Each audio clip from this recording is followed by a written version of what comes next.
ہمیشہ مجھ سے یہ سوال پوچھا جاتا ہے کہ اللہ من پسند چیز پر کن کیوں نہیں کہتا۔ بعض اوقات انسان کا دل کسی چیز کے لیے بہت تڑپتا ہے، تڑپ اس قدر شدید ہوتی ہے کہ اس کے لیے صبر کرنا بھی مشکل ہو جاتا ہے۔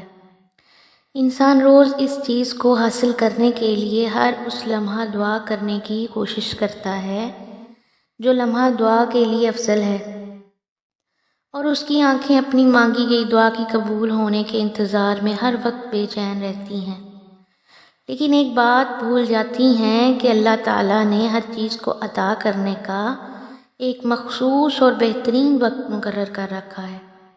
ہمیں یاد رکھنا چاہیے کہ اگر ہمیں کسی چیز کو حاصل کرنے کی اتنی چاہت ہے تو اس چاہت کرنے والے دل کا مالک کون ہے؟ یہ چاہت بھی تو اسی رب نے دل میں ڈالی ہے تاکہ تم اس کو پانے کے لیے اپنے رب کے حضور دعا کر سکو، عشق مجازی کے حصول کے لیے عشق حقیقی کے آگے جھک سکو، اور وہ تمہاری خواہشوں کو بہترین کر کے تمہیں عطا کر سکے۔ یاد رکھو، میرا اللہ تو خواہش ہی دل میں تب ڈالتا ہے جب وہ تمہارے نصیب میں لکھ دیتا ہے۔ دعا تو بس ہمارے ہی درجات بلند کرنے کا ایک ذریعہ ہے، بس دعا تھوڑا سا انتظار کرنا باقی ہے۔ تمہاری چاہت کو اللہ کی چاہ بنانے کے لیے تھوڑی اور اطاعت باقی ہے۔ جس آزمائش کے لیے اللہ نے تمہیں چنا ہے اس کا بھی انعام باقی ہے۔ دعا مانگتے رہو، سب ٹھیک ہو جائے گا، کیونکہ ہمیشہ مشکل کے ساتھ آسانی ہوتی ہے۔ اللہ کی طرف سے کی گئی دیر میں کتنی خیر ہے، تمہیں تب سمجھ آئے گی جب یہ صبر کے ساتھ کیے گئے سجدے شکر کے سجدوں میں بدل جائیں گے، اور اس وقت تم کانپتے لبوں سے اس کے المجیب ہونے کی گواہی دو گے۔ یہ دل اس کی محبت سے پھٹنے لگے گا، اپنی قسمت پر تمہیں رشک آئے گا۔ یاد رکھو، وہ جب تمہاری دعاؤں کو قبولیت کے لیے چن لیتا ہے تب وہ تمہارے دل میں دعا کا خیال خود ہی ڈال دیتا ہے۔ یاد رکھو، ہم انسان ہیں نا، اس لیے یہ بات کبھی نہیں سمجھ سکتے کہ اس ایک لفظ کن کی کیا اہمیت ہے۔ یہ وہ لفظ ہے جس پر یہ پوری کائنات بنا دی گئی اور ختم بھی اسی لفظ پر کرتی جائے گی۔ تو کیا اس لفظ کو ایسے ہی کہہ دیا جائے گا؟ نہیں، وہ کن تب کہتا ہے جب اپنے بندے کے لیے بہترین کا وسیلہ بنا دیتا ہے۔ کبھی کبھار وہ چاہتا ہے کہ میرا بندہ میرے لیے صبر کرے۔ کیا اس کا حق نہیں کہ اس سے محبت جتائی جائے؟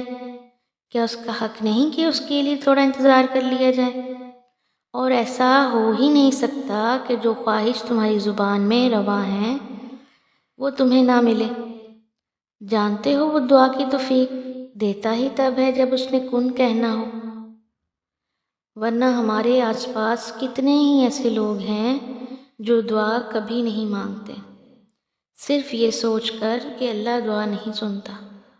تو اگر تم اس کے کن کا انتظار کر رہے ہو نا، تو کیسے ممکن ہے کہ کوئی بندہ اس کی بارگاہ میں جائے، آنسو بہائے اور وہ اس کو سینے سے نہ لگائے؟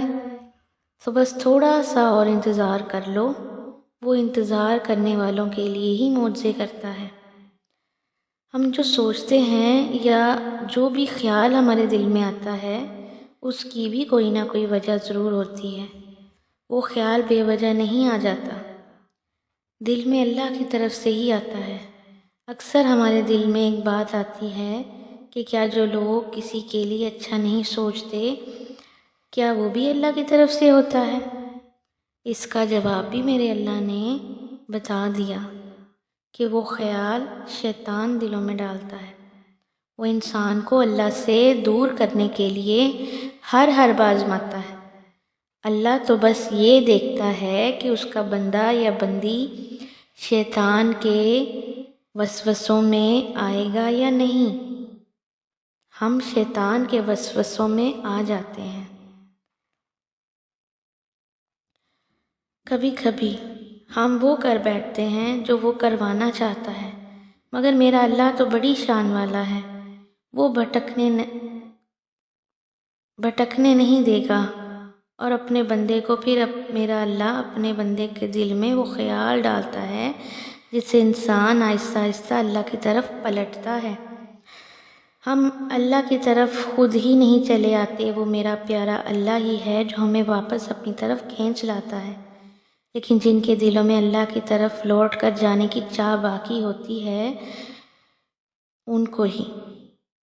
تو جس چیز کی چاہو اسے اللہ سے مانگتے رہو، اسے اپنے بندے مانگتے ہوئے بہت پسند ہے، اور وہ مانگنے کی توفیق بھی انہی کو دیتا ہے جنہیں وہ عطا کرنا چاہتا ہے۔